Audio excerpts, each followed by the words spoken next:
This happened to me a long time ago, but I still remember it like it was yesterday. I have 2 daughters. Back then they were both in kindergarten. That morning started like any other. My husband left early for work and I drove my girls to school. After dropping them off, I realized I needed groceries, so I stopped by the local market.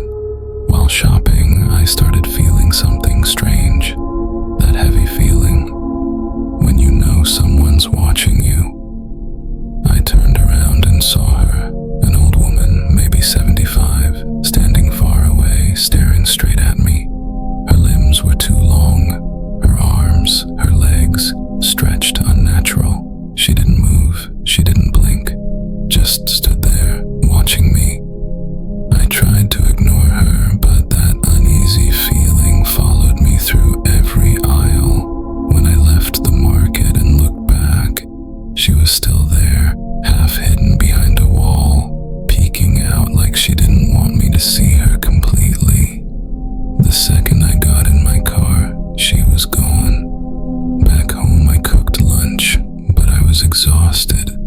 I thought it was the heat or the traffic. After eating, I lay down on the bed and set an alarm to pick up my girls later. I must have drifted off because suddenly I heard a voice, soft, shaking. Mom, I'm scared. I opened my eyes halfway and saw one of my daughters standing beside the bed. I told her to come up to get under the blanket with me. She climbed in quietly and covered herself completely. I could feel her trembling, but something felt wrong. The trembling wasn't like fear, it was unnatural. And then came the smell, rotting flesh, mixed with something metallic and warm. I pulled the blanket back slowly, and what I saw made my blood freeze. It wasn't my daughter. It was a mass of skin, wet, wrinkled, moving, like a pile of human flesh trying to hold itself together. There was hair, patches of it, and a shape that almost looked like a mouth. It slid off the bed and crawled out of the room, dragging itself down the hall. I couldn't scream. I just sat there shaking, crying quietly. And then my alarm went off. It was time to pick up my daughters. I called my husband and told him to go instead. I didn't tell him why. He doesn't believe in the paranormal, and I didn't want him to think I'd lost my mind. To this day, I've never told him what I saw, but sometimes when I'm home alone, I hear it again, that slow dragging sound from the hallway. And every time I look toward the door, I swear I can feel something standing just behind it, watching me. Story number 2. Hello, my name is Luis. For years, I've wanted to tell this, but I never did, because I'm still not sure what really happened that night, or if it ever ended. It happened in 2019. I was a truck driver running a route between Monterrey and Saltillo. It was around 2 in the morning. The highway was empty, and the fog was thick, so thick I could barely see the lines on the road. I'd been driving for hours, fighting sleep, when I saw something strange ahead. A man walking down the side of the road, barefoot. I slowed down, rolled down my window a little, and shouted if he needed help. He didn't even look at me. He just kept walking, dragging one foot like it was broken. I felt uneasy, so I passed him and kept driving. But a few minutes later, I saw him again. Same clothes, same limp, exactly the same man. I thought maybe I was exhausted and hallucinating, so I pulled over to rest. I parked near an old gas station that had been closed for years. The place was dark except for one cracked mirror on the wall of the building catching the moonlight.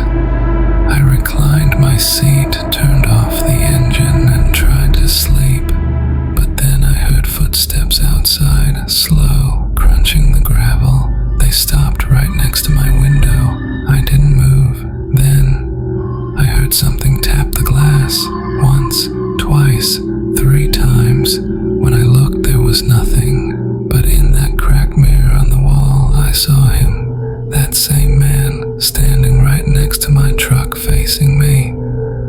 I sat frozen for minutes, too scared to breathe. When I finally turned on my lights, he was gone, completely gone. I left that place in seconds, heart pounding. But here's what really broke me.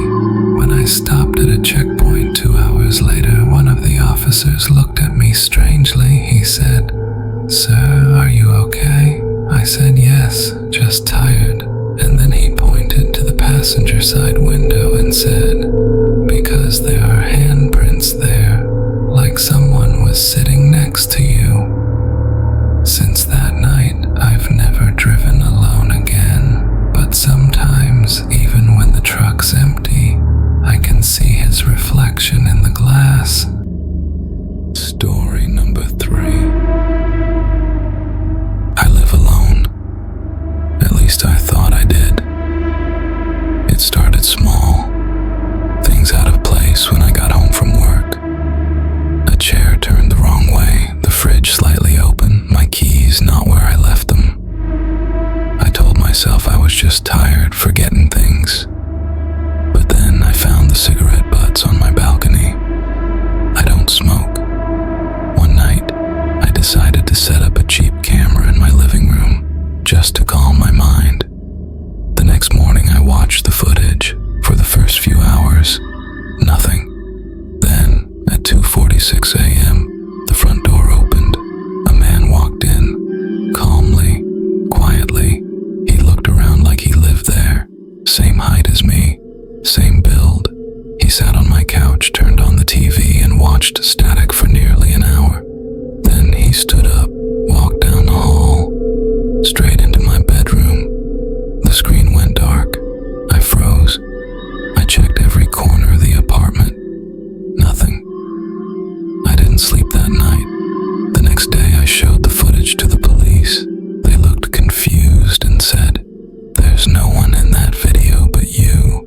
I tried to show them again, but when I hit play, the man's face was blurred, like it was melting on the screen. The officer leaned closer and said, "Sir, that looks like you." That night I nailed the door shut. Every sound made me jump.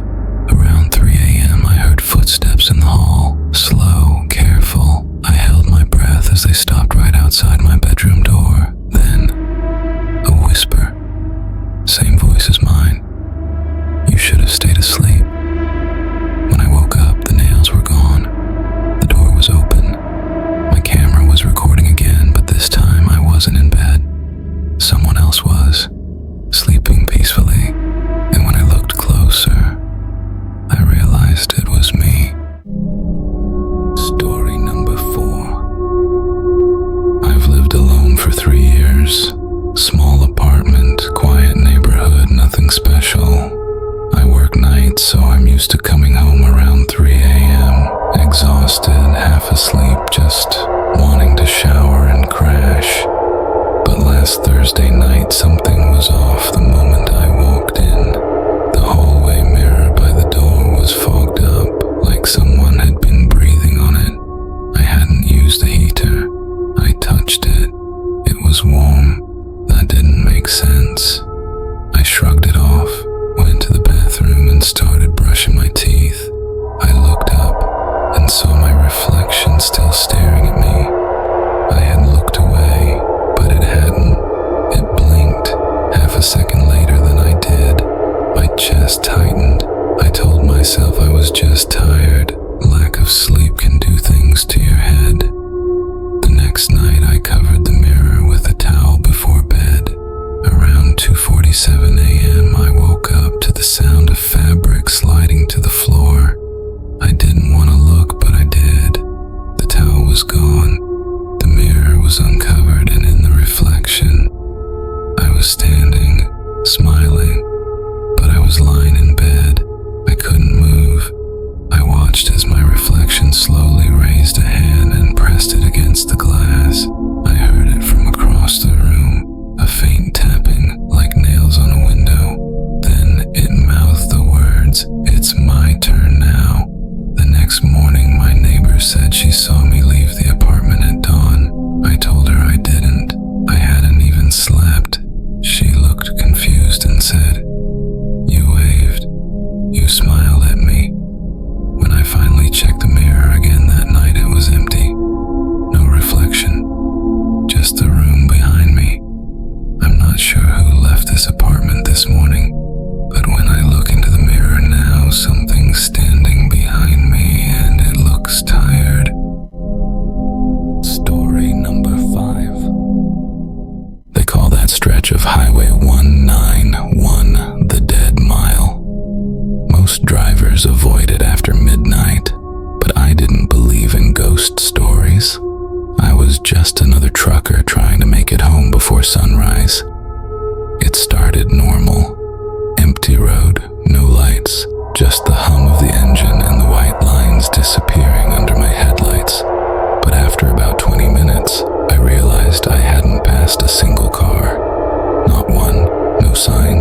my GPS. It said I was exactly where I'd been 20 minutes ago, same coordinates.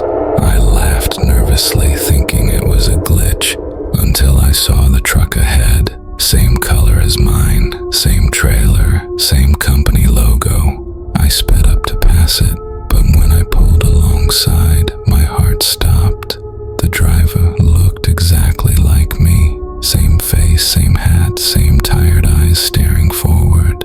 I slammed the brakes and everything went black for a second. When I opened my eyes, the road was empty again. The CB was silent, but then I noticed something in the mirror, a trailer behind me, the same one. Only now, my own reflection was gone from the glass, just an empty seat driving itself. I pulled over, shaking. I got out, walked toward the back of my trailer. The doors were half open. Inside it was pitch black, but I could hear breathing, my own breathing, coming from inside the dark. A whisper echoed from the trailer, calm and familiar.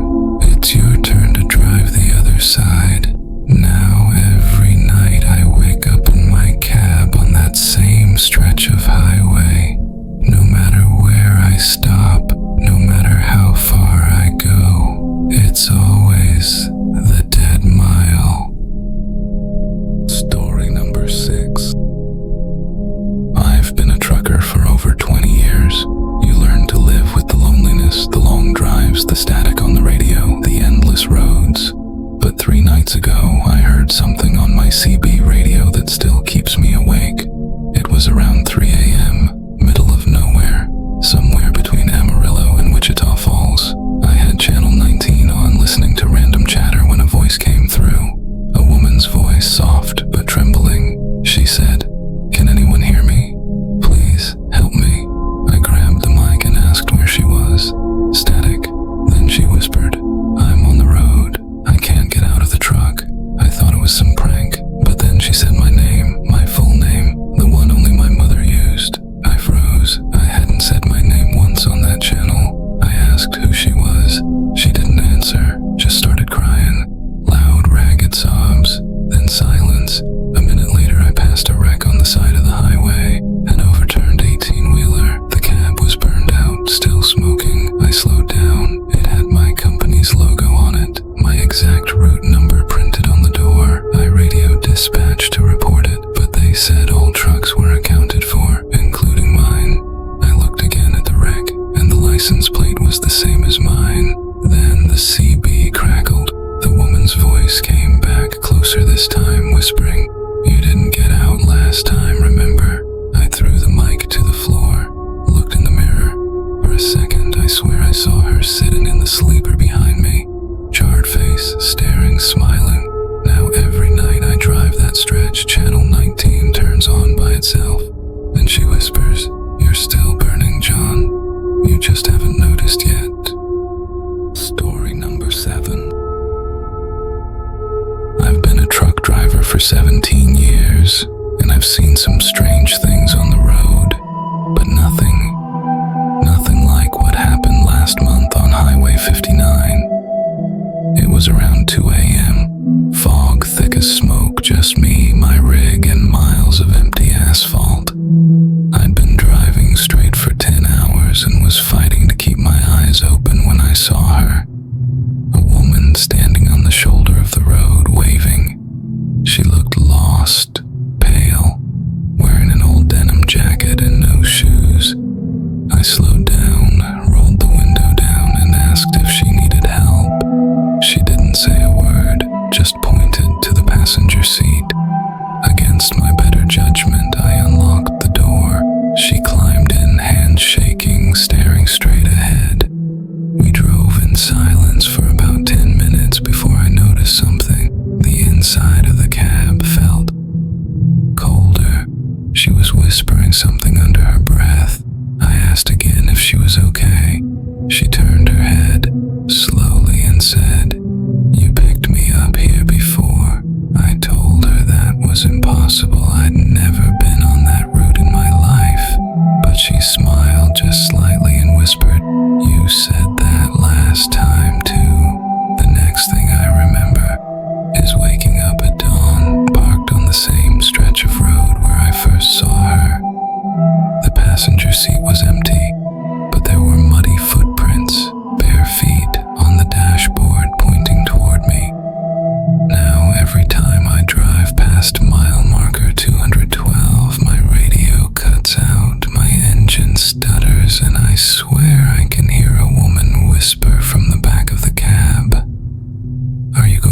with me again. Story number 8. This happened to my father when he was around 10 years old, and even now he never talks about it without his voice shaking. A part of him stayed in that moment forever.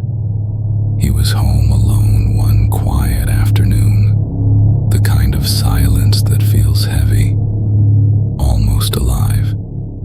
He sat in the living room watching TV, the only TV in the house. Suddenly, the screen went black. No flicker, no static, just a sharp click as if someone had pressed the button. He got up, turned it back on, and sat down again. Click. Off again. He frowned, stood up, turned it back on. Click. Off. It kept happening, with the exact same timing, almost too perfect. That's when he started feeling it, the sense that he wasn't alone in the house anymore. Trying to find the remote, he checked the table, the cushions, the floor. Nothing. Then he walked to the big sofa pressed against the wall, a heavy sofa that no kid could move. He leaned forward and looked behind it. And that's when he saw it.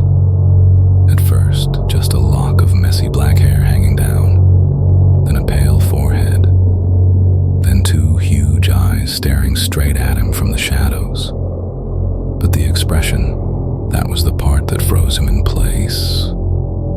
The man, if you could even call it a man, was crouched in the corner behind the sofa, unmoving. His mouth was hanging open as if he'd been breathing back there for a very, very long time, and in his right hand, tightly gripped, was the TV remote, pointed directly at the screen. My father couldn't scream. His body wouldn't let him. The man blinked once, slow and unnatural. Then, with a calmness that didn't feel human, he raised the remote. Click. The TV turned off again. My father stepped back, trembling, and the man slowly, painfully spread a wide, crooked smile across his face. Too wide, too many teeth, a smile that looked like it hurt. He didn't speak. He didn't stand up. He didn't chase. He just reached out his left hand toward my father, not to grab him, but as if inviting him to come closer. That was enough. My father ran, bolted out the front door so fast he nearly tripped down the steps. He sprinted to the neighbor's house, screaming. When the police arrived, the man was still there, crouched behind the sofa, staring toward the doorway, still smiling. They arrested him, but never explained who he was or how long he'd been inside the house. Days later, when my father finally returned home, he checked behind the sofa one more time. The remote was there, but beneath it, scratched into the floor with dirty, broken nails, was his full name, as if the man hadn't chosen the house at random, as if he hadn't been hiding, but waiting for him, only him. If you enjoyed these stories, subscribe to Fright Stories and hit like. Your support really helps the channel grow. Thank you for listening.